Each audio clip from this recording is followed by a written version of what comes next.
Funding for this program is provided by Annenberg CPB to advance excellent teaching.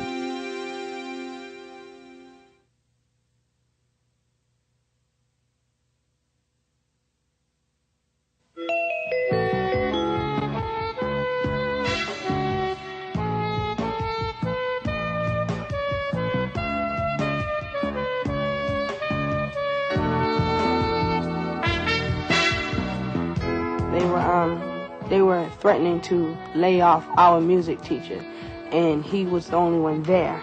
You know, without Mr. Van Litten, there was no band. I think it's safe to say that most music teachers are gone from the system. Most art teachers full-time are gone from the system. Our culture is at risk right now, and it's at risk right now because the erosion has been pervasive. An art class in a public school. A music class. These are endangered species today, the public school version of the spotted owl and the Bengal tiger. Who's to blame? Everybody. People who don't understand the value of the arts, people who aren't committed to a total comprehensive education for all children in this country. School art programs are dying, but not without a fight. Powerful advocates are standing up for the arts, writing them into federal law and into the nation's education goals. In every class, in every school, there is gold buried just beneath the surface. I believe arts education in music and theater and dance and the visual arts is one of the most creative ways that we can possibly come up with to find the gold that is buried just beneath the surface. And that's a very strong message that is coming from the federal government saying, this is a good idea, everybody. The arts should be right in there along with math, science, history, etc. This is a classic good news, bad news story. The bad news is the arts are disappearing from the public schools. The good news is we have national leaders trying to put them back. Schools are going this way. Our leaders are saying, no, go this way. It's a choice that we are going to have to make. The Merrow Report, Saving the Arts, is brought to you by the people of Toyota.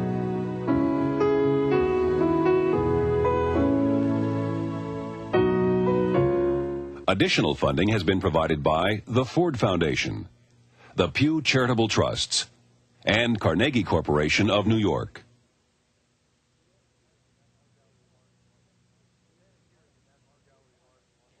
Standing here in the National Gallery of Art in Washington, D.C. is a reminder that art reflects the culture that created it. Today, some people are worried that our culture is threatened because so many of our children are growing up without art in their lives. For a dozen years now, art programs have been disappearing from the public schools. This is a problem, cutbacks everywhere, except for certain isolated pockets here and there, and a couple of states that have state requirements for arts in their educational system. There are cutbacks in rural areas, inner city areas, medium-sized cities, big cities, doesn't matter. Jane Alexander, the new head of the National Endowment for the Arts, has seen the cuts firsthand. In her first 6 months on the job, she visited schools in 27 states to lobby for the arts. Children learn better with arts as part of the curriculum. They learn all their subjects better. They're more engaged. Teacher attendance goes up. Pupil attendance goes up. The child is happier. The teacher is happier. When Jane Alexander talks about the value of an arts education, she's speaking from experience. Alexander is the first working artist to head the NEA.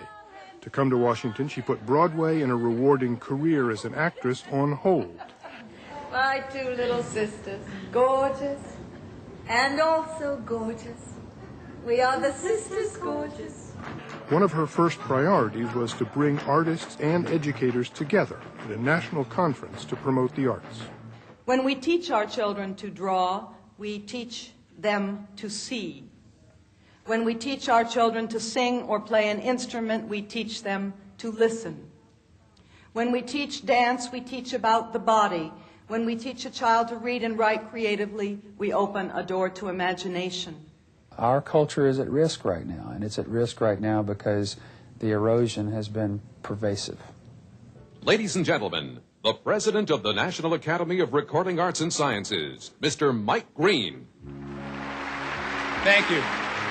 Supporters of the arts have another powerful ally in Michael Green. For the last 3 years, he's used his annual Grammy speech to raise awareness about cutbacks in public school arts programs. The Scholastic Testing Service tells us that students who study the arts score an average of 30 to 40 points higher in both math and science. Yet we now have half the number of children participating in high school band and choral programs than just 8 years ago. And where are these arts programs being cut first? Well, it begins in the inner city and in the rural school systems. Where public schools still have art and music teachers, those teachers have hundreds, sometimes thousands of students. Clearly, in many cities around this country where programs have been eliminated, elementary programs have just disappeared. There are no specialist teachers to bring the arts to young people. They're certainly not flourishing. They're non-existent. Urban areas have suffered some of the deepest cuts. In the last 20 years, New York City has laid off 2/3 of its art and music teachers. Public School 15 in Manhattan lost its full-time art and music teachers 3 years ago. Well, we got drum, see, and see that it hasn't been used in a while, or when it was used, let's see what we got here.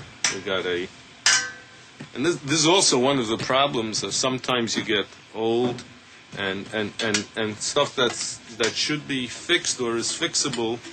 There really isn't anyone that can fix it within the Board of Ed. So that's another one of the problems of the bureaucracy that we come to. So it's that drum, that other drum. The other drum. Okay, so this drum is also... Are those more instruments behind you? There are more instruments up there, and there's a whole... somewhere in there are guitars, and, you know, it's a... sorry plight, but it's real. Public school number 15 does not look like a school without art, but what hangs on the wall here is left over from the days when there was an art teacher. In one room, we found a papier-mâché map of New York City. A framed page credits the students who made it 10 years ago. The former principal wishes his school, all schools, could have art and music again. Music, if you have a chorus or if you have an orchestra, what better example of working together with other children is there? Or if many children work in an art project. You know, these things are working together, and they really make the child, feel at home in school. And it's denied. Why? Because when you sit at the table, right away reading, math, science, these things take on tremendous amount of importance, as they should. Is it possible that you could even have an art teacher, a music teacher, but not be able to afford supplies, getting the instruments repaired? Well, that is sure, it's possible. Basketball you can throw through a hoop for 10 years in a row, and you still have the basketball and you still have the hoop. But in its simplest form, when a child draws on both sides of the piece of paper, you can hang it up for a while. But basically, that piece of paper has served its purpose. The crayons as they go down, the paint jar as they go, these things have to be replaced a lot quicker than a basketball in a basket.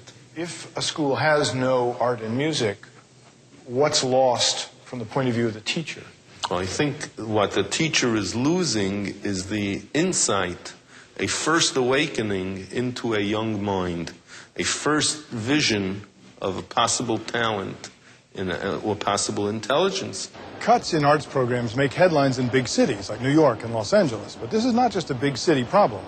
Arts programs are disappearing from small town schools as well, placing a heavy burden on those who stay behind to try to keep the arts alive. Ron Powers reports. Think of the performing arts in America, and chances are you'll think of New England.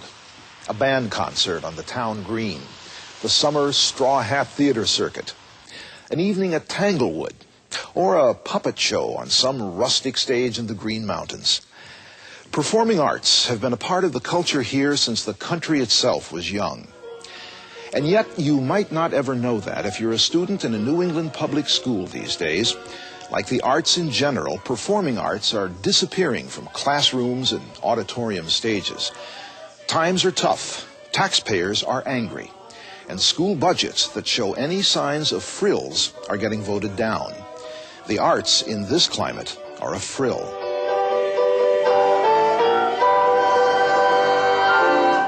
Whoa, I can't keep up with you again.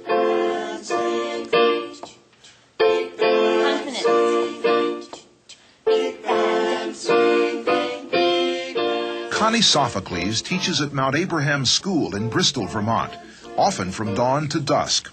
She's one of 3 overworked arts teachers in a public system with 750 students.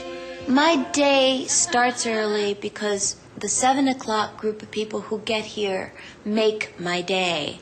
I go from that chorus group that shows up to a homeroom class that comes in, and then a study hall duty, which comes in, followed by a high school chorus, which runs from 35 to 50 right now.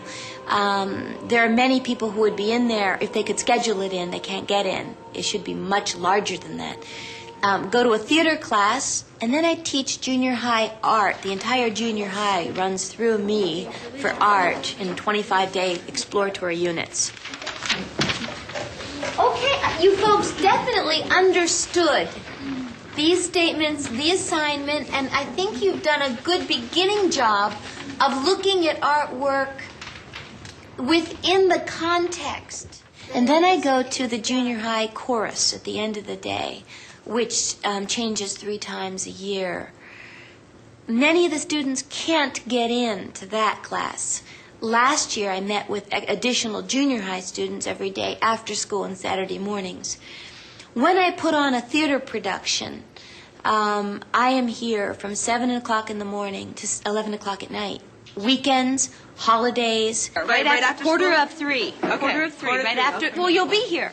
Vermont's traditions are rooted in the one-room schoolhouse. Art has never been a part of the core curriculum. The state has always relied on teachers like Connie who are willing to carry a lopsided burden of arts instruction in public schools. Lately, voters have shown signs of revolt against funding any form of public education beyond the basics of reading and math. It is part of a national trend. All of these school systems are under siege, or at least they perceive themselves as being under siege. Frankly, I think that the reasons for that have very little to do with the schools. I think that in the last generation, especially through the Reagan years, Americans have come to believe that they shouldn't be taxed, even as the federal government cut out a lot of services, and the costs of those services were passed along to state and local governments, and so local tax bills went up, and people feel angry about that, and the only tax they can have any effect on is the property tax, and that, of course, is for the schools. And so they take out their frustration on the entire tax system by voting down school budgets. At Mount Abraham, arts funding has leveled off in recent years, even though the needs and interests of students have increased. The administration there agrees that more money should be spent, but says it probably won't be. If we here at Mount Abraham wanted to implement a fine arts program that would be an exemplary program, it would demonstrate that the program was based on the research and education that has been conducted, we're going to have to spend money. We're going to have to get people in here and pay them.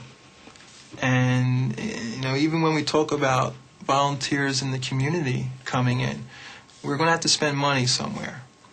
And right now, schools are in dire straits in terms of their finances.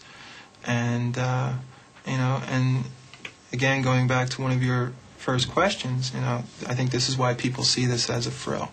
That's like one of these high school marriages to me. Well, it's not like... Connie Sophocles believes that art is more than a frill, so much so that she pays the costs of some student productions out of her own pocket.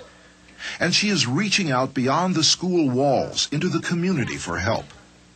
These students are rehearsing a play written and directed by professionals who live in this part of Vermont. Just before Rodney happens, where are we at here, please?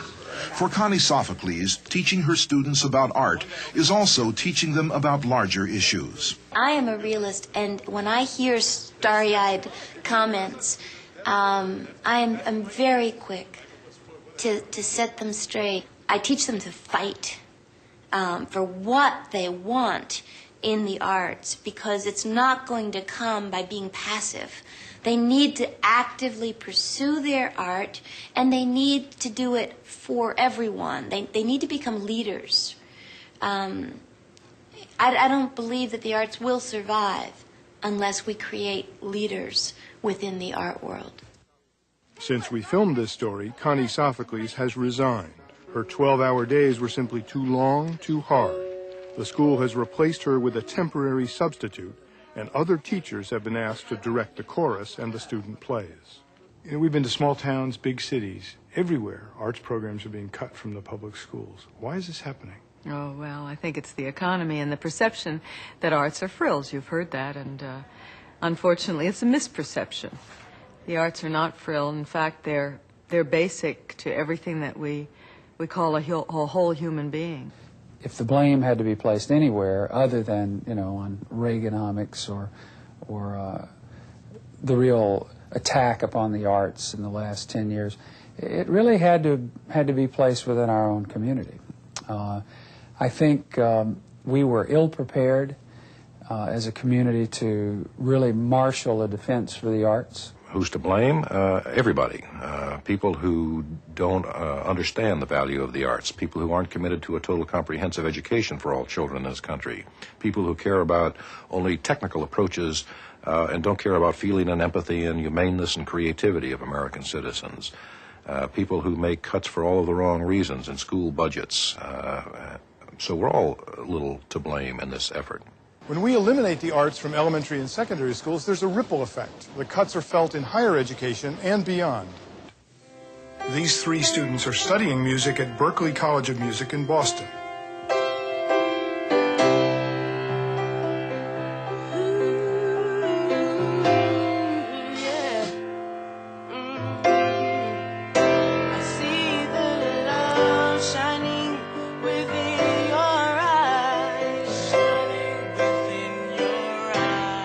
Sangster, Sean Skeet, and Carrie Nelson were introduced to music at home and in church. Each had to fight to get the music education they wanted in school. There was only a choir, and I mean, they didn't teach you what you would normally learn in a music school. You know what I'm saying? They don't teach you theory or anything. They would just teach you the song and the words to the song, and that's it. You wanted more? Yes, I did want more. My last year of high school, you know, I brought my parents up to the high school and I asked if I can be involved in a music program in a neighboring high school, you know, which had a music program, and I went to that program as well as my regular high school. They were threatening to lay off our music teacher, and he was the only one there. You know, without Mr. Van Litten, there was no band. And a lot of us were afraid that that would happen. So what we did was we got a petition. We had over almost 200 names signed. Plus, most of us sent in letters. We were like, please, do not take him away. We need him because we need the music program. I felt the secrets you have, which you can tell. But it's not only the musically talented students who feel the budget cuts, according to Berklee music professor Larry Monroe. He travels around the United States auditioning prospective students, and he says that most students, not just the gifted ones, are being deprived of a decent music education. I'm not talking about people aspiring to be musicians per se, because I don't think a public school program is designed to create, you know, graduate aspiring young professionals any more than it is that a math program is simply to create, you know, aspiring young mathematicians in a public school. It has more to do with the making of a well-rounded person. Larry Monroe teaches here at Berklee College of Music, the biggest music school in the world.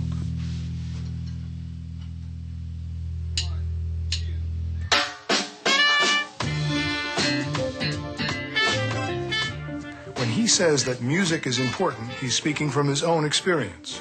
Monroe plays and teaches the saxophone. Looking at my own life and knowing what playing an instrument has meant to me, I realize that an awful lot of the way I've structured my life was based on the musical training of playing an instrument very early in life, and the confidence you get, the sense of achievement.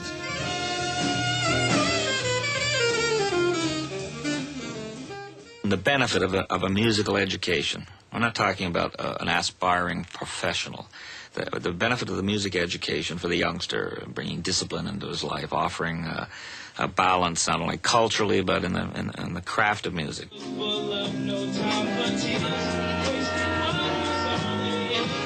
There's so much emotion in music, and it'll make you feel so good. There's no other way to explain it. It enhances your mind. It builds your self-esteem. And there's just so much that comes out of studying music. I mean, after all, if you want to play any instrument, you have to go into a little room day after day all by yourself and using your own analytical skills, your own drive, your own initiative.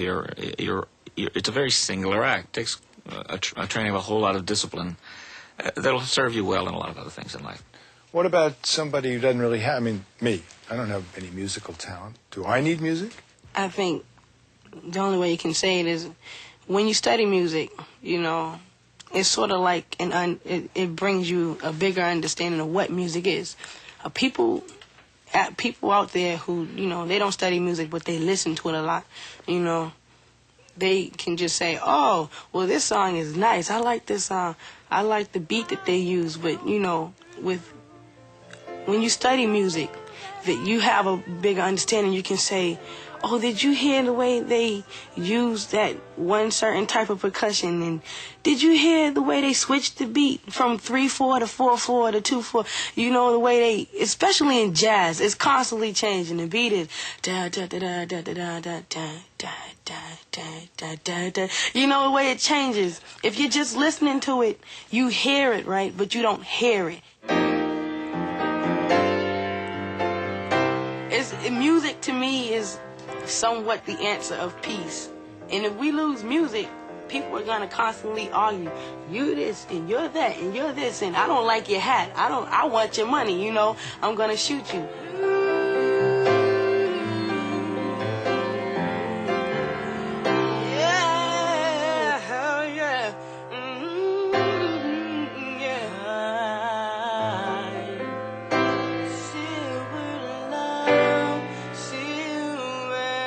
So your argument for music is that it keeps us from killing each other, destroying each other. Yes, it does. Harmony. It's that 1 inch of sanity that we have left.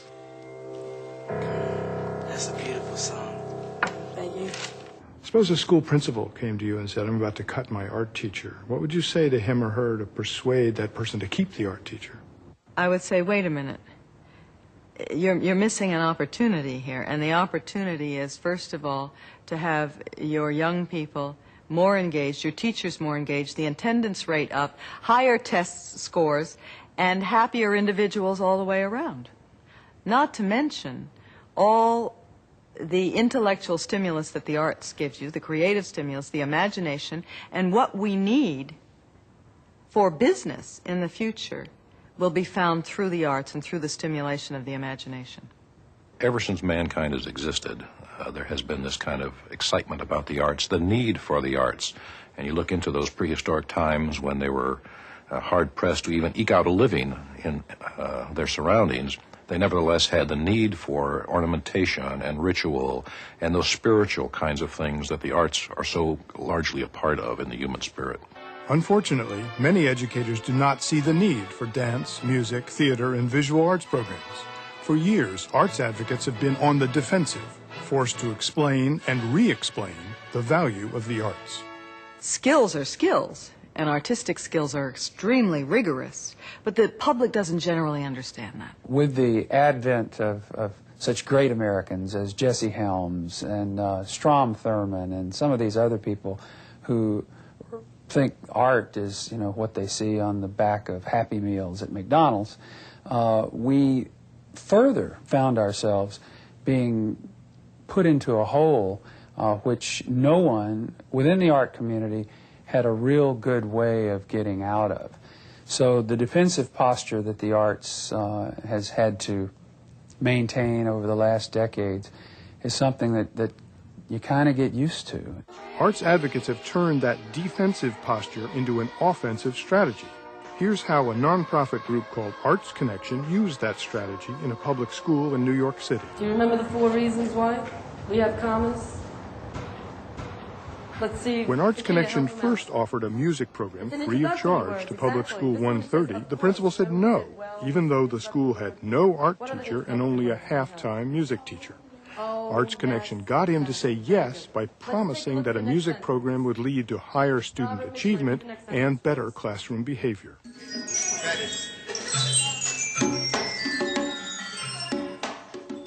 What we do is we bring professional artists into the public school system, and they bring something different to that setting. David Pleasant is a jazz musician, but what he does in there with them is he treats them like professionals. He has very high expectations.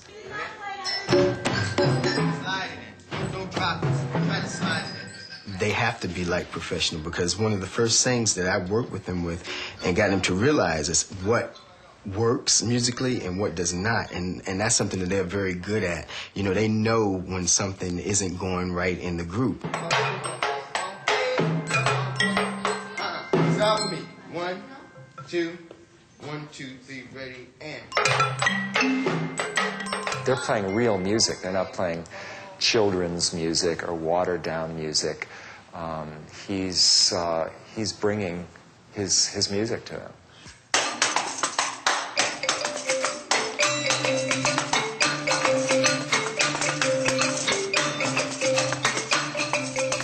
It's a team effort. It's a team learning effort. It's a team effort in terms of presenting something to a listening audience or a public. It's a team effort in terms of us just being in the room during rehearsals, too, you know, to make the music sound good or make it right. So everybody has to work together for that. And if we don't and the group falls, it's on our shoulders. When you start with these kids in 3rd grade, can you tell that they haven't had any music education? It's very clear that the kids haven't been singing. They haven't been on stage. They haven't done a lot of arts activities in the classroom. Even at that young age, there's a lot of pressure on their academics, and teachers feel that they don't have time to do a lot of those extra activities. Is this replacing an arts and music program in the school? There's nothing else here. They don't have a music teacher. They don't have a full-time art teacher. So what we're doing is really providing the music that exists at this school. But the school wanted more than music. Remember, Barry Orrick and Arts Connection promised the principal he'd see results in the classroom. I could see a definite connection with the Arts Connection in school. The children, when I went to see them, I saw some of the children, the concentration that they had on the stage and while performing, I see sometimes, like when they're in the class, that they carry it over. I think that Arts Connection helps us improve our memory because we have so little time to learn our songs, and we have to learn them really fast, so we get to really know things really fast.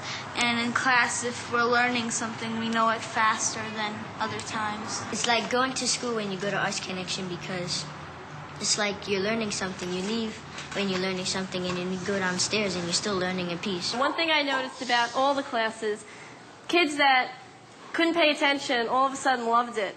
And Bernadette is a wonderful example, because day after day I have to say to Bernadette, Bernadette, please, we have our math book open for the last 20 minutes, and Bernadette is still in reading. But with Arts Connection, I'm amazed at her. She's always on task, and I wish I could do that to Bernadette.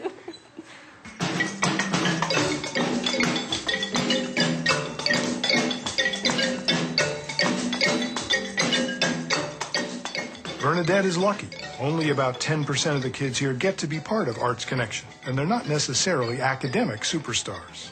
You've got kids up there who are very low academic achievers, yet in music, they understand sequence. They understand working together and listening and observing, and very complex music. Many kids come in and a lot of them don't feel that they can succeed, so then you see acting out in many different kinds of ways, and that energy that they put into acting out can sometimes be misinterpreted, and the kids might be thought to be slow or bad or dumb or what have you, but that's definitely not the case. They're brilliant.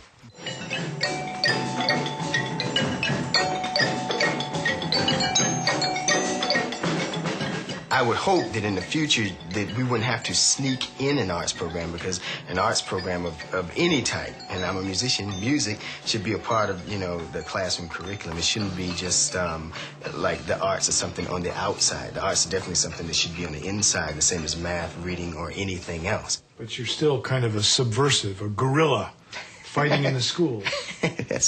That's true. It is sort of a guerrilla tactic in a way to try and make it, but it's the only way that it can be done, is to try and find ends, you know, to show that an idea of this sort has promise and that it can work. The things that they're learning will carry them in whatever they want to do. Anything that they want to work hard at, anything that they are striving for in their life, they're going to need that kind of perseverance, that kind of seriousness, that cooperation. Art as a means to an end? Art is a way of life. Art is a way of learning about the world. Art is a way of expressing our feelings and our knowledge. One thing we found in the communities we visited when the arts programs were taken out of the schools, local artists, supporters of the arts, were going into the schools. Is that happening in lots of places? Were I in the theater today, as I was last year at this time, I would look to apprenticing a young actor. Do you find other artists to have that generosity of spirit, saying, let's see what we can do to help young people? Oh, yes. More and more. I had teachers in public school who made a big difference for me in terms of being a musician. There was one teacher in particular that encouraged me to actually consider being a professional musician, which was not something which was encouraged when I was starting out, and it had a big impact on me. We're seed planters. You know, we go out, we give them the seed, we give them the fertilizer, but it's their soil they've got to plant it in. Kids have to understand that they're not just as they seem to be in the literal sense, that they are beyond the literal sense, that there's a spiritual sense to them, and music and art is a way of them evoking or transforming themselves in the spiritual sense. Find out what you have. Find the artists who want to contribute in your community to a teacher training process, to work with the teachers, because we think that's important. We call them the dynamic duos, the artist and the teacher in the classroom together. And find out what your resources are already in your community, and then go for that. Arts Connection has taken that lesson to heart. It arranges dozens of free concerts for children, including this performance by Andre Watts, the renowned pianist.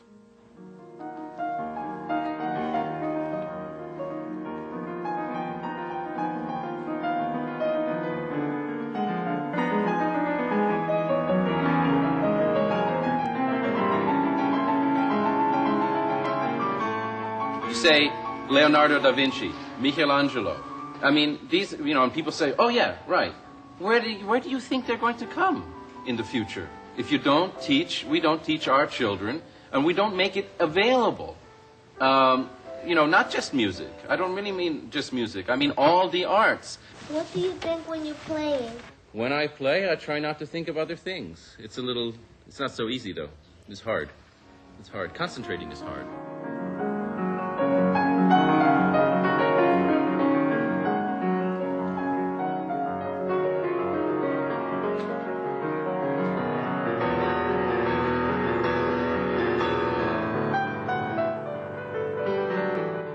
How did I manage my homework? Well, I didn't spend a lot of time fooling around on the street because there weren't any hours left. So when I was about 9, I practiced maybe an hour and a half. By the time I was 12, I practiced about 2 hours a day. And the drill was I went to school and I got home and I practiced for 2 hours and then I did my homework, and by then I was probably asleep over my homework. Play an instrument, it's good, it's fun. If you look at a painting and you never drew anything, that painting is more strange to you than if you drew 10 pictures with crayons. And that's all. You drew 10 pictures with crayons, you know what it feels like, you know what it is, how weird it is when the head is too big for the body, you know, or the feet, it's hard to draw hands. Then when you go look at a painting, it's more familiar to you. Sure, music is fun. Why do we think that the arts are so secondary? Why do we think it's a garnish? When actually all these brilliant people, when they start talking about people's empty lives and people looking for something, you notice it's always the first place they turn. Literature, art, music, painting, sculpture, poetry. This is the thing that feeds the soul. But meanwhile, we wait until somebody's in trouble and their soul is atrophied before we start trying to give them this, when it's too late.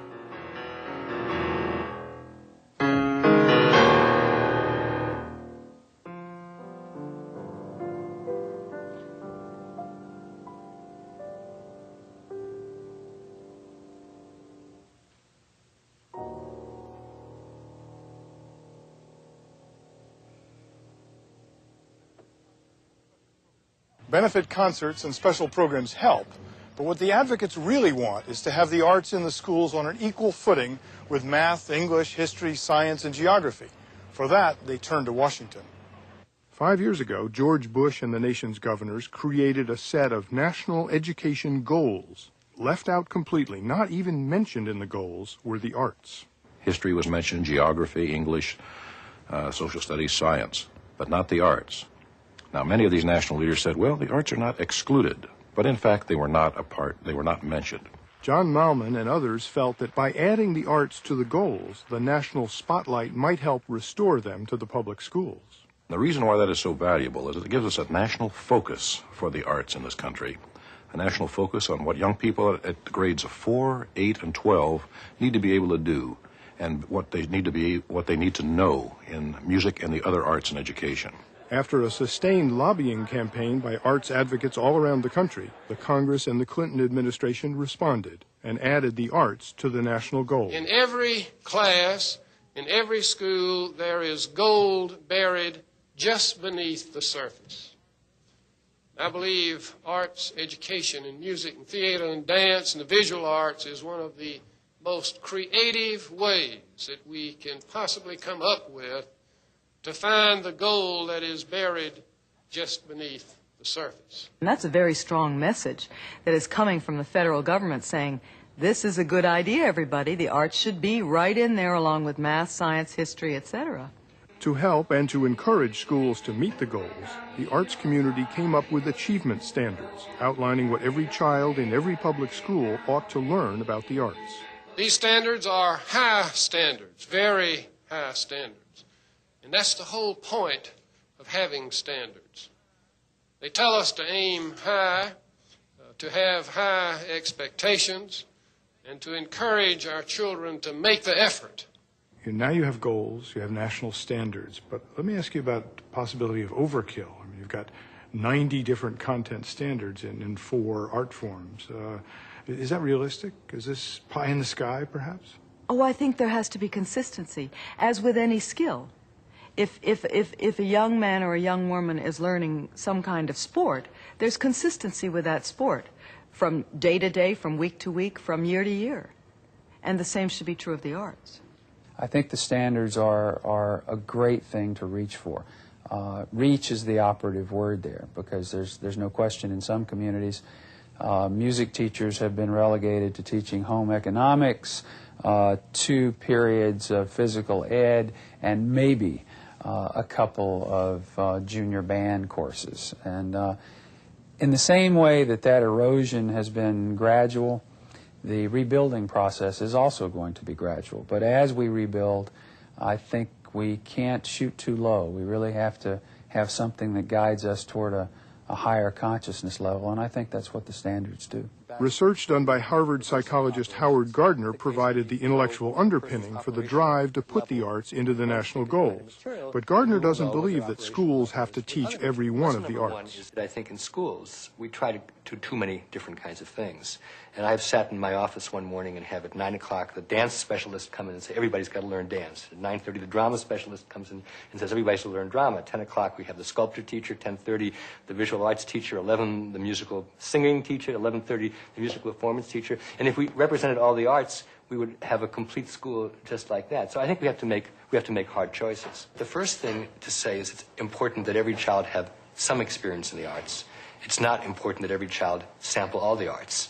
I would much rather have kids get involved in an art form early and spend a number of years working in that art form than giving sort of a one-time inoculation sometime in school, which I think we know doesn't work. So you'd say get early on into one art form, something you enjoy. And you're saying it doesn't even have to be in school. That's right. And in fact, I think if we all admitted the truth, in 95% of the cases, it's not in school.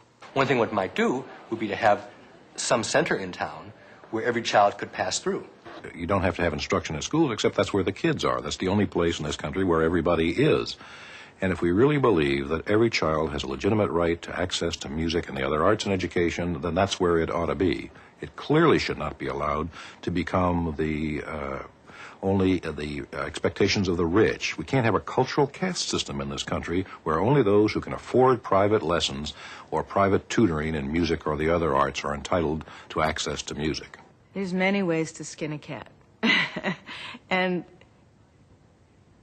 in my experience as a theater artist, there's many different ways that one comes to the same conclusion when one acts, for example. As I said, these are voluntary standards, but they do set goals. And how you reach those goals is going to come from any given community or school or teachers. While most places are slashing arts programs, a few states are actually trying to make the arts basic to the curriculum. South Carolina has a blueprint. Beryl Dakers reports. You don't have to ask where the art is in this school. It's everywhere, all around us.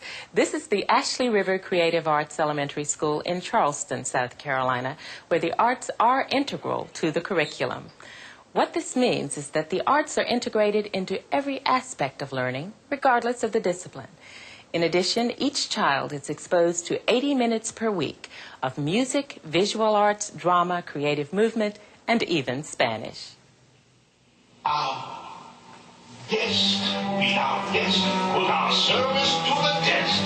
Tie your napkin around your neck, Sherry, and we provide the rest. Soup du jour, harder, why we only live to serve. Try the great stuff, it's delicious.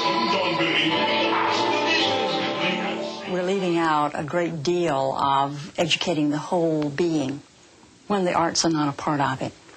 And also to look at all of education and make it very child-focused and bring it into the world today so the children will be prepared for the 21st century. I don't believe that so-called traditional schools have been doing that. In fact, I don't believe there's a place in education for the word tradition. That means historical. And I think education has to be now and futuristic. So that's a part of what we're about as well. Art is important to my education because without art there wouldn't be any beauty or creativity. I didn't know about any cultures, and in the art, you teach us about cultures and stuff like that. Art is important because the world would be boring if we didn't have art. It would be like a house without furniture and pictures. Art is important to my education because without it, I don't think I'd have an education, especially since this is a creative arts school. We're very concerned this day and age that children need to be able to use all the higher level thinking, that we have just been focusing on the lower dimensions. You cannot create, as we know, without analyzing, synthesizing, evaluating, and problem solving. So the arts are a perfect model for helping us to move constantly into the higher levels of thinking.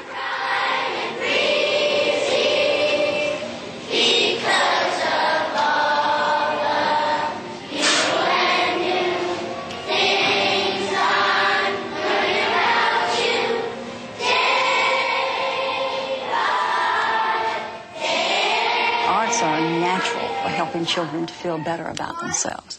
Because even though we may not have a talent in any real talent in any area, just being able to be involved in the arts is a very positive experience.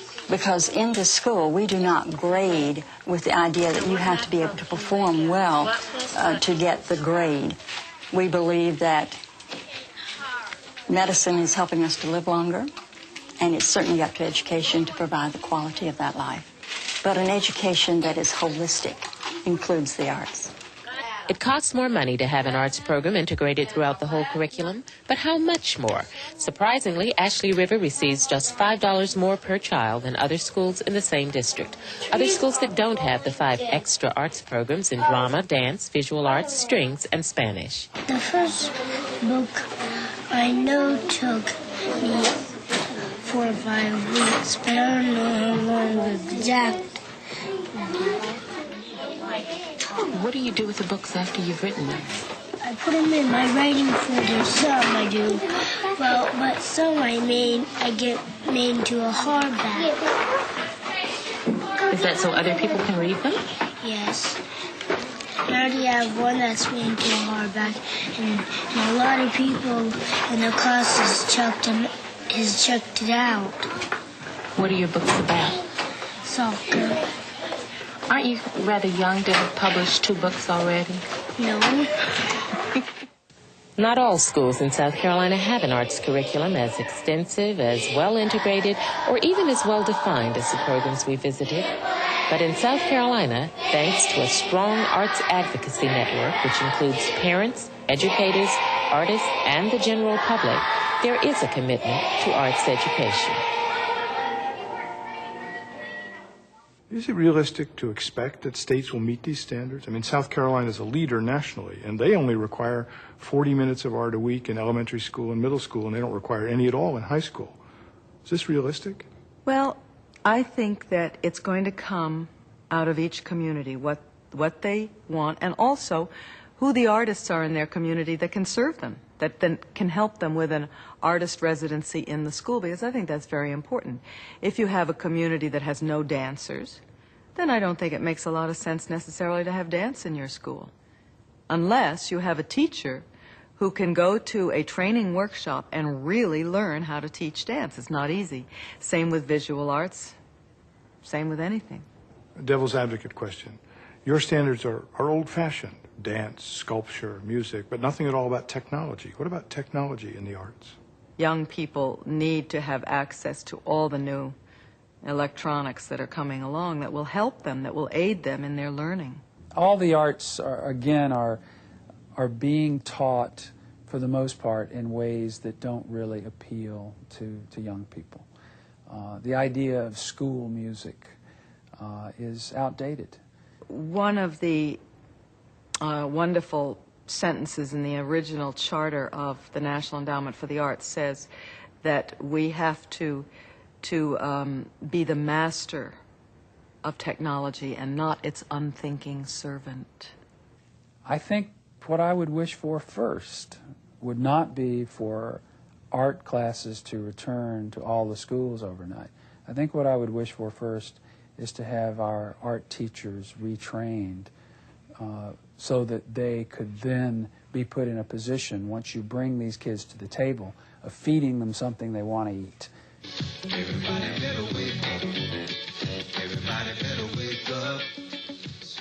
Technology is revolutionizing our definition of all the arts. In East Lansing, Michigan, students and teachers are exploring the latest forms of artistic expression. Fred D'Ignazio reports. What if Michelangelo were alive today? Would he be using a paintbrush and a canvas or clay to do sculpture? Or would he be using a TV camera, a computer, a video graphics box? Today's kids are in the process of redefining art. The great thing about being an art student in today is just that there are so many more mediums that you can work with, not just traditional. I usually work more within the writing aspect of art, and to be able to put images to my words is great now, using like different camera angles or things like filters with the use of computers. There's just so many things you can do. You can just let your imagination go. Well, if you think of a television camera as a pencil, and if you think of videotape or a computer disc as paper, then we're into the new literacy. And that's what's so much fun about teaching today. I started out teaching creative writing. And today, I think I'm teaching creative writing, but I'm doing it in a whole new dimension that really gets exciting. The old type learning was in a linear fashion. Today, with computers, video cameras, tape recorders, cassettes, you name it. We can go backwards and forwards. In fact, it's a time machine. We talk about Shakespeare. Why is he a great writer? Why is he a great writer? Well, he's endured the test of time. One of my kids, he passed his senior term paper on Shakespeare by not only doing a written version, but he also did a video version of a Shakespearean sonnet. And despair, which like two spirits do suggest me still. The better angel is a man right fair, the worser spirit, a woman colored. I think we have to open our minds that art now is not a narrow discipline. Art is undergoing a transformation, and when you add technology to art, what you have is a springboard for communications tools of the future. If I'm teaching this kid to type for 10 years, when he gets out into life, he's going to be obsolete. Now, my question is that I shouldn't teach him how to type, I should teach him how to learn. As an art teacher, I want to take the blinders off and let him experience what the computer can do, and I think this is the tool that'll turn him loose. That's why I'm trying to get him involved with art and computers simultaneously. I'm still hung up with it because I'm not as free as my students are.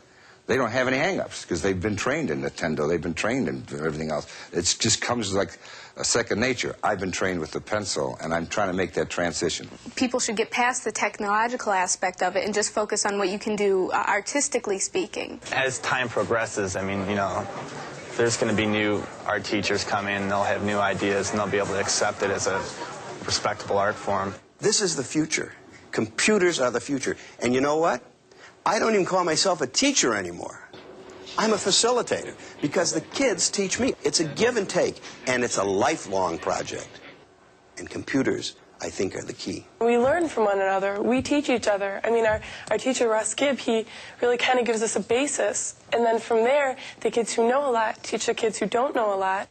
So we're not training this kid or that kid as an artist, as a narrow specialist. We need to introduce all our children to using art enriched by technology as a communications tool. So art mixed with technology can be a tool for restructuring.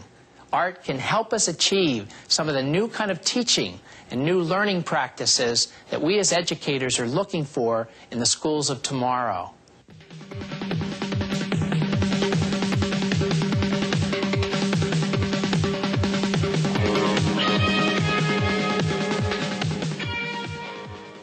I wonder if there isn't some awful irony here. We've spent 12 years on the greatest education reform effort in the history of our country. At the same time, arts programs have been cut out of the schools. This reform effort has been focused on one half of the brain. We've ignored the creative side of the brain. I'll tell you, as an artist myself, what did I learn most? And I was interested in math as a young person as well as theater. But it was through theater that I learned collaboration, that I learned how to read properly and write properly, because when you're dealing with Shakespeare, boy, some of it rubs off, that I learned about history. I never understood how Egypt and Rome interacted until I got involved with Antony and Cleopatra, Shakespeare's play. Then it all started to make some sense. You know, these are the kinds of things that the arts can give you. You can go into math and science and geography, and Afghanistan is where it is, and 2 and 2 does equal 4, but a child can do something totally expressive, totally innovative within a context that has never been seen or heard before and be correct and feel good about that. And as the arts have been ripped out of the lives of children, they have been immersed in an objective world which gives them no room to really invent themselves in a different context. Are you optimistic? I'm very optimistic. I've seen so many brilliant things that the arts have done for people. They've changed lives, they've saved lives. I just think it's the most important element that one can have in one's life. We've been following this story for 18 months now. When we began, the news was uniformly bad, just cut, cut, cut. Today, there's some good news. We have strong national leadership trying to put the arts back in the schools. The question is, will schools and communities follow the leadership of Richard Riley, Jane Alexander, and others? Let's hope we're finally coming to our senses.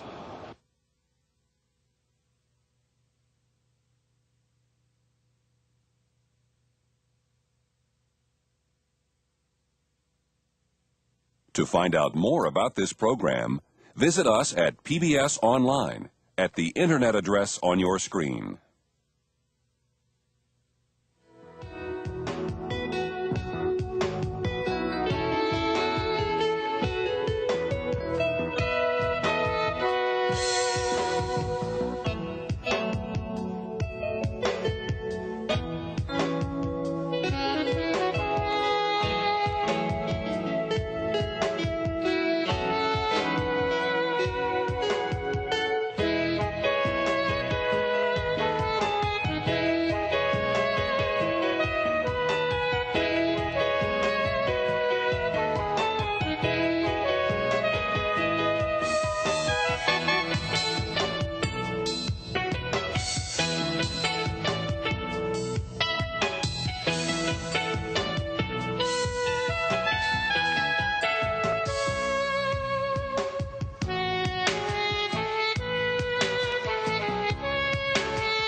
A production of South Carolina ETV and ACSN. The Merrow Report, Saving the Arts, was brought to you by the people of Toyota. Additional funding has been provided by the Ford Foundation, the Pew Charitable Trusts, and Carnegie Corporation of New York.